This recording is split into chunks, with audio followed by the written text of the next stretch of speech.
Today we are talking with the author, scholar, and obviously distinguished professor Behrooz Ghamari, the author of Remembering Akbar, Inside the Iranian Revolution. Welcome to Redera. Thank you so much for having me. Thank you, and thank you for such a beautiful and a different book that generally most American audiences, or especially the readers of the nonfiction book, generally don't have an opportunity to read that. Explain to us what the book focuses on, or what the main central focus of the book is. The book is what I call an autobiographical novel, and so it's sort of on the border of fiction and nonfiction. And I know that you primarily focus on nonfiction books, but it's a book about my own experiences during my years of imprisonment from 1981 to 1985 in Iran. But through narrating this story of imprisonment, I try to open up some space to talk about the Iranian Revolution that happened in the years 1978 and 79, and the events after the revolution, which led eventually to the consolidation of power under the Islamic Republic, and what led to massive arrests and executions of many people who found themselves on the opposite side of the post-revolutionary regime. Why there was a revolutionary fervor? If you would sketch a little bit of historical background of what was happening with the Shah before 1978 in the late 60s and early 70s, and why people were riled up against the regime. I'm sure that most of your audiences know about the 1953 CIA-led coup that toppled a democratically elected prime minister in Iran, who nationalized the oil industry in Iran, and in fact appealed to the United States to help him to establish and create a democratic system in Iran. But the CIA eventually decided, the US administration and the CIA decided to side with the British, who was the big loser in this kind of nationalization of oil in Iran, and topple the democratically elected prime minister and restore the Shah's regime, which led to what is known in Iranian historiography as the dark years of dictatorship. And although the Shah committed himself to a large project of industrial modernization, but nevertheless his regime remained a very brutal and authoritarian regime, and many people, primarily in the ranks of intellectuals, felt suppressed, and under the circumstances that there was no possibility of dissent. And this kind of dissatisfaction and opposition finally in the mid-1970s, 1976, 1977, spread to a wide group of Iranian citizens in the cities, mostly in the cities, that eventually led to the uprisings of 1977, 78, and finally in 79, the Shah's regime collapsed. So all these years, there was some sort of close association between what was happening in Iran in terms of Shah's regime's tyranny and the dictatorship, and the association that generated with the United States. So the Shah and the United States always were coupled in the political imaginary of Iranian people. So you can see that this revolution simultaneously was a revolution against dictatorship, tyranny, and westernization of society, and the colonial penetration in Iran, which was primarily led by the United States. So you can see the kind of source of these hostilities between the two countries from that time. And of course, the revolution had a very distinct symbolic and political language, which was inspired by Shi'i Islam, which is Shi'i Islam is a religion that Iranians practice. But although this language gave expression to this kind of political unrest and dissent, it remained at a very symbolic level all the way till the revolution succeeded in toppling the regime of Shah in 79.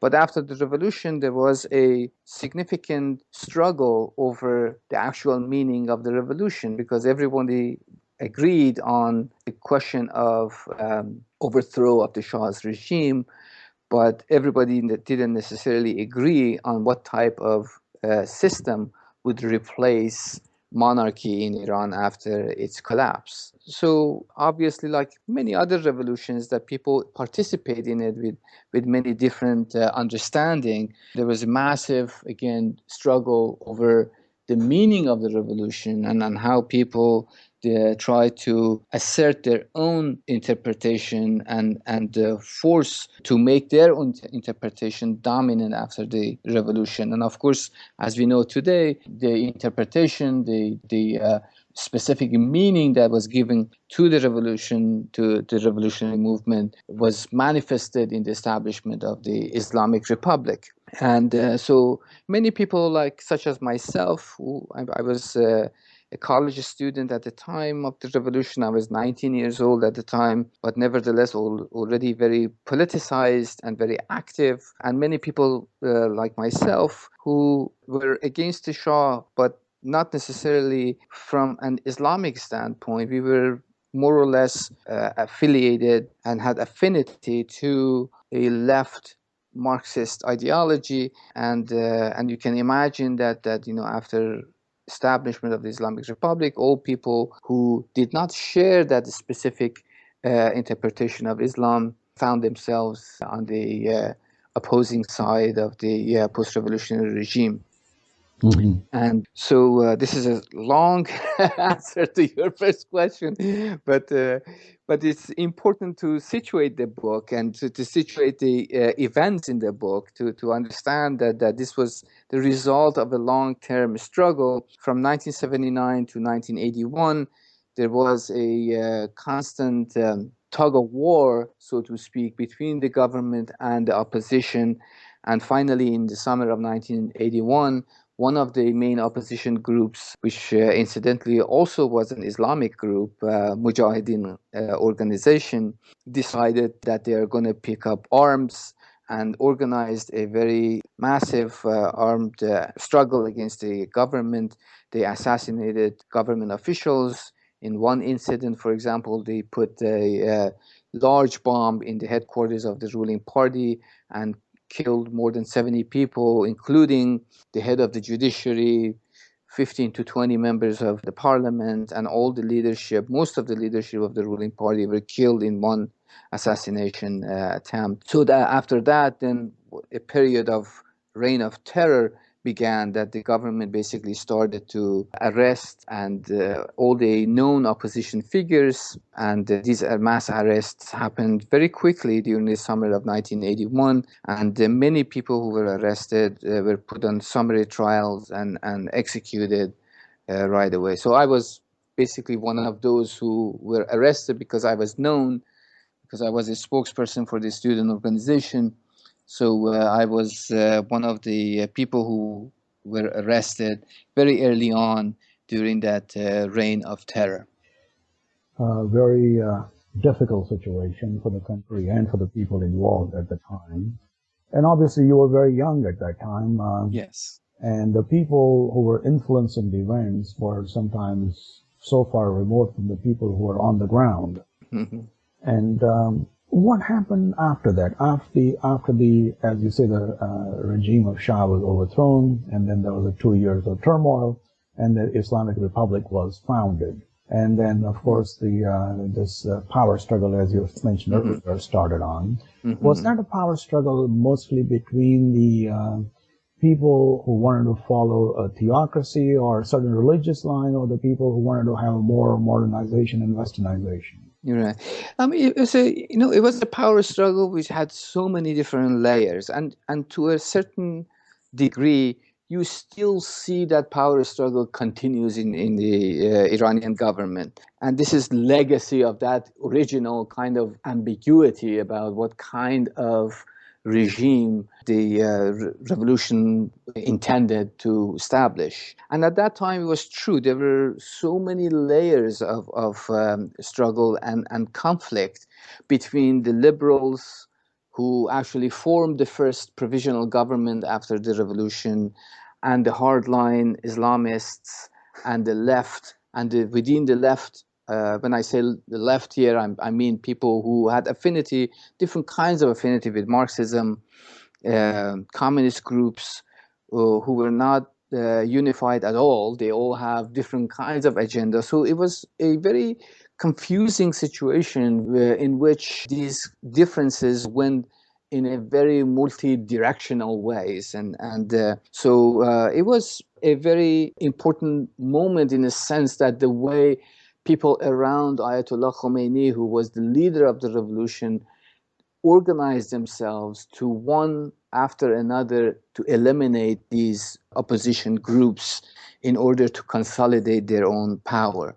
And after doing so, then it became clear that within the ranks of those people around Ayatollah Khomeini, there were competing interests. So one layer after another layer of these disagreements and oppositions and dissent appeared and reappeared in the government. And for that very reason, I always say in my own scholarly work that the Iranian Revolution, for all practical purposes, is an unfinished revolution. And because up to this day that we are speaking here, it's not still quite clear what type of regime is in place in Iran. Is it a authoritarian theocracy? Is it a totalitarian regime? Is it a regime with democratic institutions and with some possibilities of expansion of civil society? And the answer to those questions is all the above. All these things exist at the same time in Iran. So you can see from the early days of revolution to the present time, that kind of power struggle and that kind of ambiguity continues to exist. When were you arrested, and how was it like on the day one? No one was actually prepared for that moment. I mean, the government was not prepared to suddenly have that massive crackdown, and the opposition was not prepared to be the subject of this massive crackdown. The prisons were not prepared to admit so many prisoners. The prison that I was in for the most of my during my imprisonment, Evin Prison in Tehran, was built in the 1960s for the maximum capacity of 1,200 prisoners. But by the end of summer of 1981, there were between 25 to 30,000 prisoners in that prison. Oh. So the maximum capacity of 1,200 to the capacity of 25,000 prisoners. 20 times. 20 times higher. And that's why I said that nobody was prepared. There was no infrastructure. Even if you want to crack down and establish a reign of terror, you need an infrastructure for that. and it was very clear that nobody was prepared. That's why I said that nobody was prepared, not the opposition, not the government, to have such a institution to accommodate this kind of massive arrest and executions. But at the time, again, it was very chaotic because there was no space inside prison. They didn't know how to feed all these people in prison. Because again, I mean, if you have a prison with a maximum capacity of 1,200, you have the maximum capacity of offering food to 1,200 people. How do you suddenly give food to 25,000 people? And that's why there was no food. And we went hungry for, at times, days, because they couldn't accommodate. There were no bathrooms, enough bathrooms for people to use. All the hallways in the prosecutor's offices, in the different wards, prison wards, were packed with prisoners. Cells that were built for a maximum of 18 people was packed with 100 to 110 prisoners. There was no room for people to sleep. So all these little things that I talk about these in the book, that when you're thinking about political prisons and torture, interrogation, often there is a lot of focus on the very direct exercise of violence in torture chambers and interrogation rooms. But then, there is that kind of constant struggle of livelihood in prison, in cells, that when you can't sleep at night because there is no room on the floor, and you can't even sit all at once together, because a room that holds maximum of 18, suddenly you're 110 people in that room. You can't go to the bathroom because because there are no bathrooms to go to. So everybody had like 30 seconds, only 30 seconds to go to the bathroom and come back only 3 times a day. So, and you can imagine the kind of chaotic and difficult situation that was very sort of the defining character of the moment in the prison, particularly during the first year of my imprisonment. And then there was a matter of survival for the regime, because outside, as I said, there's a group that is assassinating government officials. They assassinated the president. They assassinated the prime minister. They assassinated the speaker of the parliament. So on the one side, you have a regime that is fighting for its own survival. In the inside, you have the same regime trying to basically use all the means available to them to eliminate the opposition. And of course, under these kind of circumstances, one might say that there are a lot of collateral damages as well, because people such as myself, who were not involved in any kind of armed violent resistance to the government, were also sort of part of this kind of crackdown, and were treated exactly the same way as if we were involved in armed struggle. Mm-hmm. So again, it wasn't a sort of a one-sided thing. I don't want to give a picture that suggests that the government suddenly started this reign of terror because of any kind of pure ideological conviction. Perhaps ideology has something to do with it, but also, and more importantly, I think the reign of terror and these executions and massive arrests were a political calculation for a regime that saw the very real possibility of its own demise. That's why the system they put in place was designed to arrest people, and it was a sort of an assembly line of arresting, interrogating, torturing, and if there was any information available to them following that information, at the moment they realized there is no possible information that coming out of this prisoner, after a summary trial, they executed people. These trials, there's a good reason to call them summary trials, because they lasted 5 to 10 minutes. And in almost all cases, the prisoners were blindfolded in the court. You couldn't see the judge. There was no lawyer. And the charges were read, and then and the sentence was carried out most often in the same day. So from the time of arrest to the execution, for many people who were executed at the time in summer and fall of 1981, was 2 to 3 days. You could have been arrested and executed after 2 or 3 days. How many people were tried and through summary trials and eventually killed? There are different kinds of estimates out there. The ones that I've seen, which makes sense to me, is in 1981 to 1982, somewhere between 15 to 20,000 people were executed. And then there was another series of executions in 1989, that between 3,000 to 4,000 people were executed at that time. So overall, I think the numbers are around 20 to 25,000 people were executed. Oh, wow. Wow. Yeah.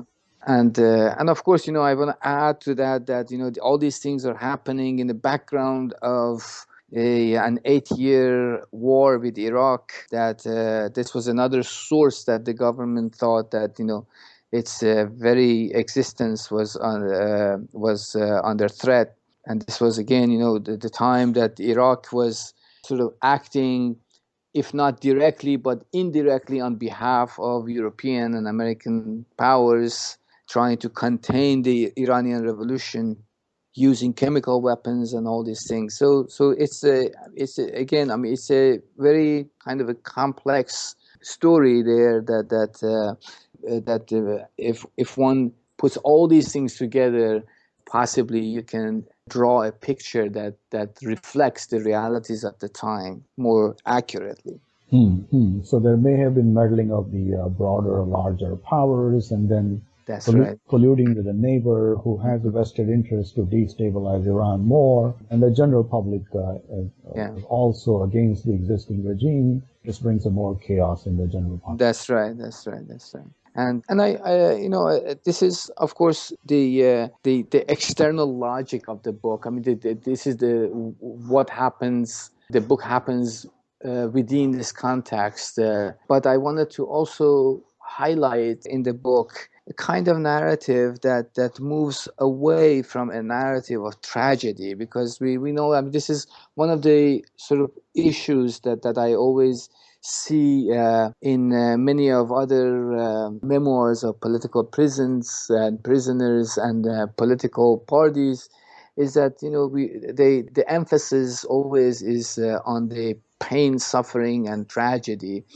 And of course, this is what most people see from the outside. When I tell you this story that we were in a prison that held 20 times more than its maximum capacity, and we couldn't sleep, we couldn't go to bathroom, people were regularly and systematically tortured, then one thinks that you know, there is no saving grace there. You know, it's just like it's all misery and pain. But the story, if some of your audiences would read the book, you realize that while I wanted to situate the book in that context, but I wanted to generate a different kind of narrative that moves away from that story of tragedy and highlights the story of kindness, friendship, love, endurance, resistance, and different kinds of things that really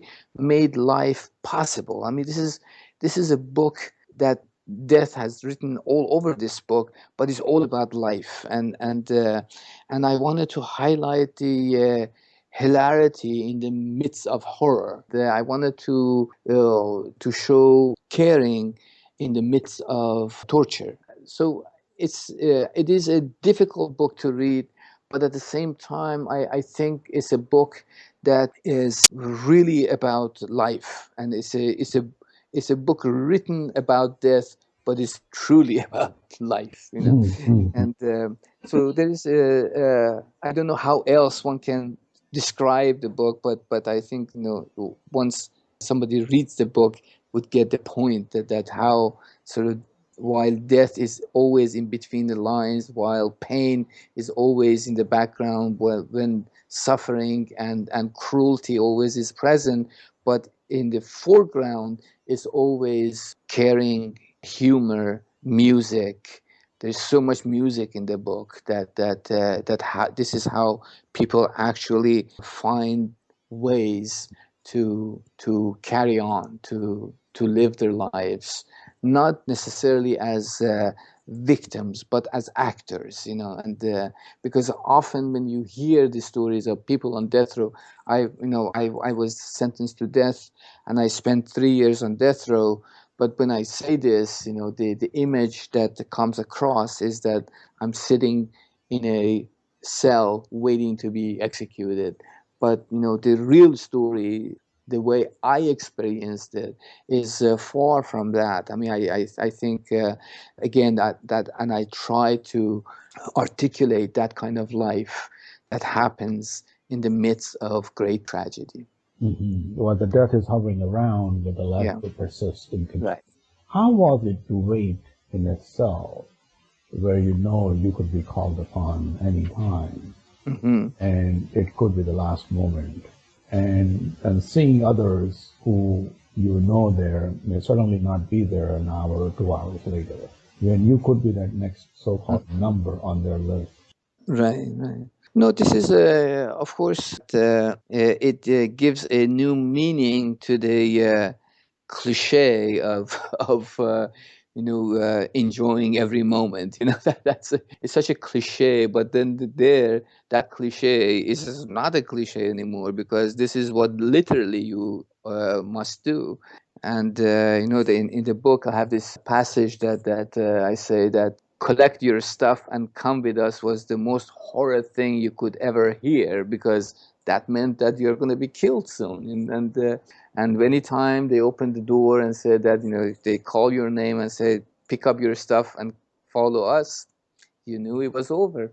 And that happened so many times. And obviously, I'm still here, but nevertheless, I went through that moment so many times that at some point, I would say there was an acceptance of that fate. And once you accept that fate, then you look at your life very differently. And at some point, there was, I wouldn't say that there was an absence of fear, but fear meant a very different thing at that moment. Once you accept that fate, and also the very conflicting kind of emotion that whenever they opened that door, and I spent in one of those places. I was for 1 year with 80 other prisoners, who all of whom were on death row. And whenever they opened that door and they had a list, you obviously wish that your name is not on that list.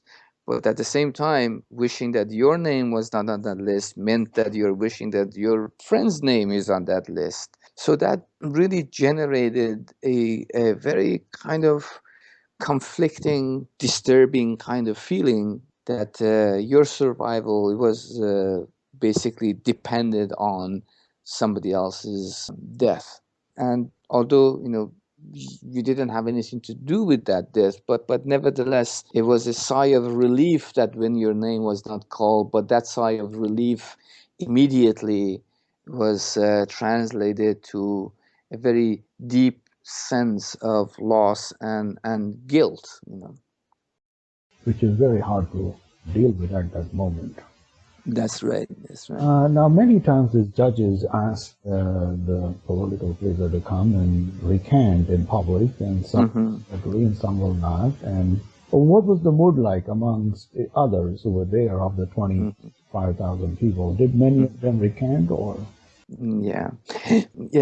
Yes, many recanted. And of course, these recantations, for the most part, was a performance, because many people believed that perhaps their lives can be spared if they recant, which was not really the case. And many people I knew who recanted, who were on death row, but were executed nevertheless. And then many people, of course, refused to recant, both because of some principles and also more pragmatic reason that after a while, which it became very obvious, evident that recantation is not necessarily save you. More people began to refuse to recant, and these recantations were different. I mean, if they considered a person as part of the leadership of the opposition groups, they organized a very elaborate kind of public display of this recantation. There were TV, it was broadcasted on government control TV stations in prime time. Obviously, they did that to discourage others to join the ranks of the opposition. And if they didn't consider people at the high ranks in their organization, they forced them to recant in public inside prison. There was a big lecture hall that they forced the other prisoners to participate as audiences to listen to these ceremonies of recantation. When did you know that you will be released from prison? I actually didn't know I was being released, because during the time, as I said earlier, I was on death row for 3 years. And after a year and a half of being on death row, I felt very sick. And it turned out later that the sickness was cancer. So I for a year and a half, I was on death row, and I had cancer, and I was dying of cancer. And at the same time, I was on death row. So there was a sort of a competition between cancer cells and firing squad. But towards the end, I basically was entering the final stage and terminal stage of my cancer, there were a lot of pressure from my family outside. My mother, who was the real heroine of the whole story, that how determined she was to get me out of prison, successfully made my case an issue with the judiciary and very high-ranking officials in the government, and finally they agreed to give me offer me a medical parole. And all the way to the day that I was released from prison, of course, I had no idea about all these developments outside. So even the day I was being released, I thought that I was being taken to be executed. But then in the last moment, I realized that they took me outside prison and released me. Mm-hmm, mm-hmm. You had a very touching start in the beginning, where you recount the day you say you knew you were dead, and then you started a new life. Right. And you say you don't die, you die in several pieces, one piece at a time. What was it life like? As you say, it was a little bit colorful, a little bit poetic, a little bit musical in the prison. If you want to kind of make a reconnection with some of those people and characters over there at that time, who still made a lasting impression on you. Yeah, I mean, this is the life that obviously it's impossible to reconnect with that life, and that life had this moment, and that's why I said that Akbar, the main narrator of the story in this book, is actually dead. And although I am the one who writes the story, and this is a story that happened to me, but I think the character in that story is no more. And I said at the beginning that and I start the book by saying that I died on that 7:30 in the morning of New Year's Eve, 1985.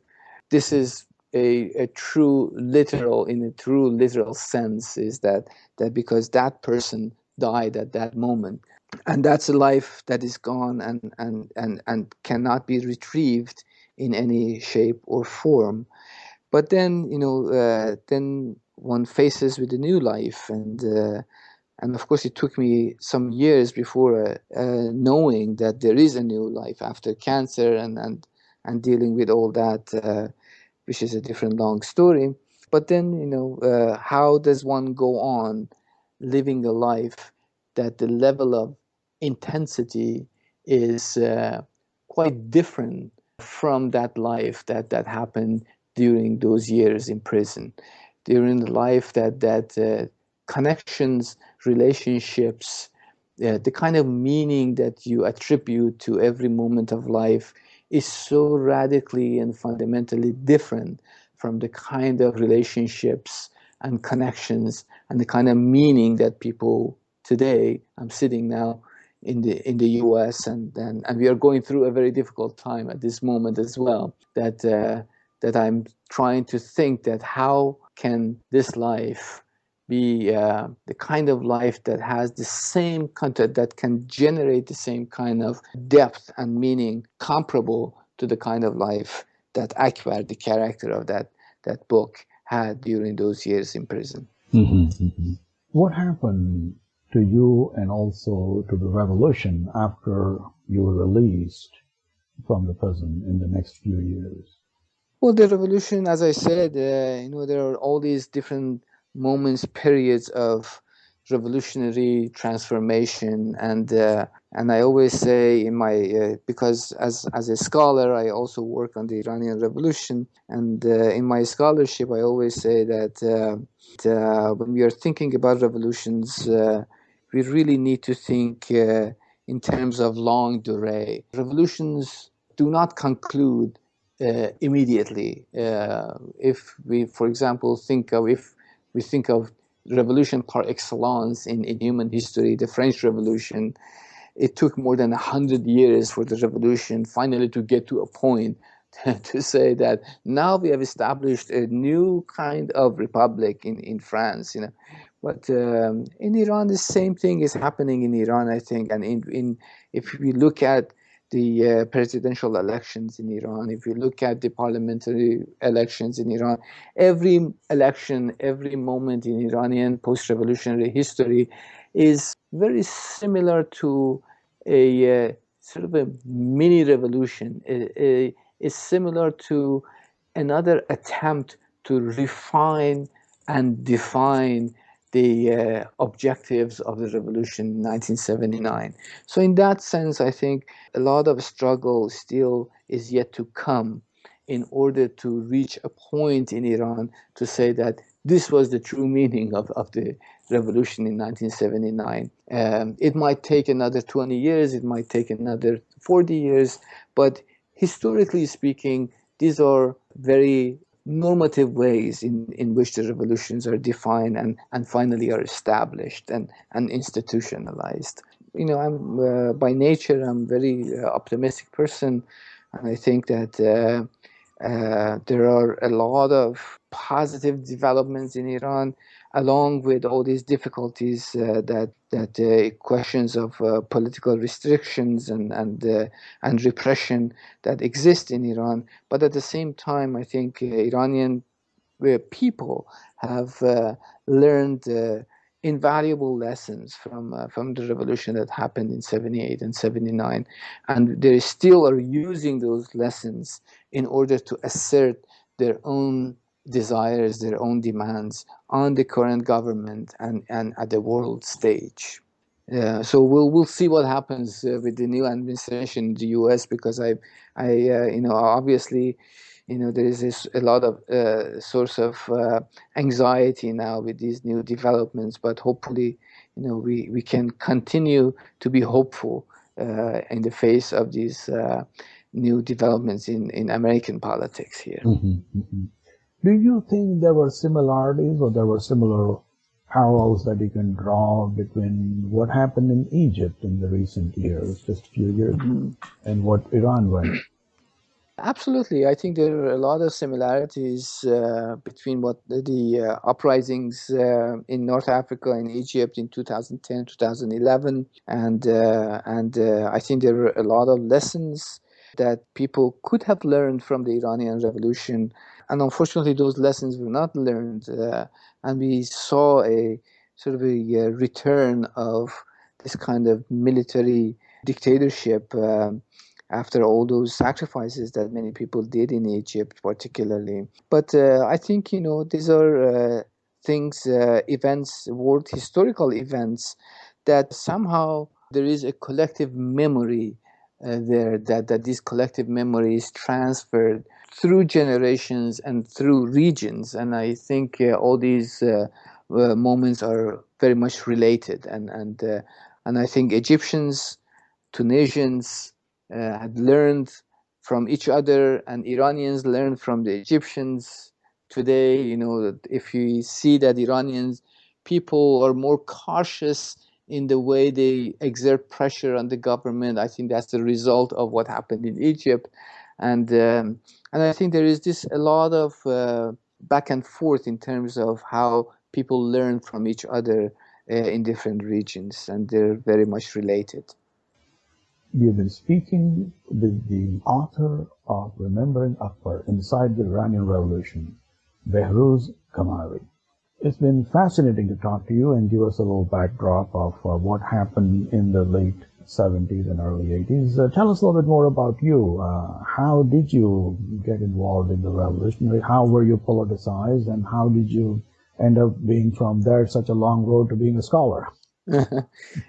Being political in Iran was not that difficult during the Shah because, again, most university students, when they entered university campuses, they entered a political battlefield, and that was true for me. I was already very political when I was in high school, because my high school was right across from Tehran University, and I always aspired to be one of those protesting students, and this is what happened. And of course, I was very young. I skipped classes, so I was only 16, 17 years old when I entered college. And so from a very, very young age, I became political and very committed to the revolutionary cause. But even then, although I was very much engaged with the revolutionary activities and part of the revolution, and after the revolution, part of the opposition to the post-revolutionary government, I always had this kind of very keen interest in theoretical questions, historical questions, and I wrote many pamphlets. I wrote a couple of small books when I was 18 years old, 19 years old on revolutionary politics and Marxist theory.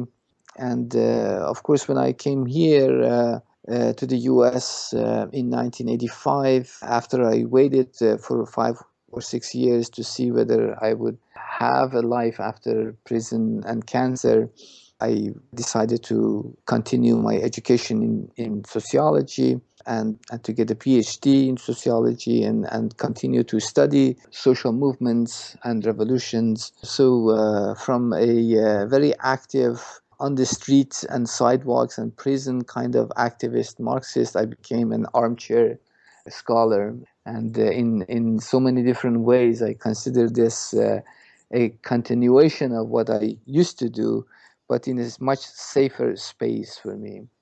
And so, I continue to be curious about these issues, and I try to raise questions that I think are important to be answered in historical, political, and theoretical questions.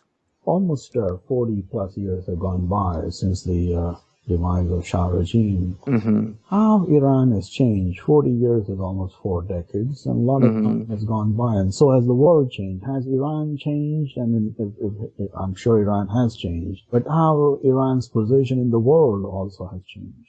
Yeah, it's a very important question, and again, as I mentioned earlier, there are contradictory answers to that question. That on the one hand, Iran has changed dramatically, and the position of Iran in world politics, of course, has changed dramatically. In 1979, 1980, suddenly Iran became the mecca of revolutionary politics. I remember, in 1979, after the revolution, every revolutionary party leader in the world wanted to come to Tehran. Tehran suddenly became the center, the pulse of this revolutionary movement in the world, from anti-apartheid in South Africa to Palestine to Cuba to Latin American countries, everywhere in the world. So Iran suddenly emerged as this new hope for the world. Of course, as we just talked about this new hope became rather tainted by these events that followed the revolution and the revolutionary crackdown and the reign of terror. But at the same time, I think Iran continues to pose the possibility of a new kinds of politics at the world stage. And inside Iran, Iranian people have changed a lot. The level of literacy, for example, has increased so dramatically. At the time of revolution, only 48%, 50% of Iranians were literate. Today, 98% of Iranians are literate. Almost 100% Iranians are literate. On the one hand, again, there were a lot of restrictions on women's position in Iran. A lot of patriarchal kind of laws were implemented, institutionalized after the revolution. And by the same token, we have never seen this kind of massive mobility of women in Iranian history the way women had these possibilities in Iran now. 60% of university students in Iran are women. And to a degree that now in Iranian parliament, they're considering an affirmative action for men, to have more men in higher education. So these are very sort of counterintuitive kind of developments in Iran. There's a massive civil society in Iran.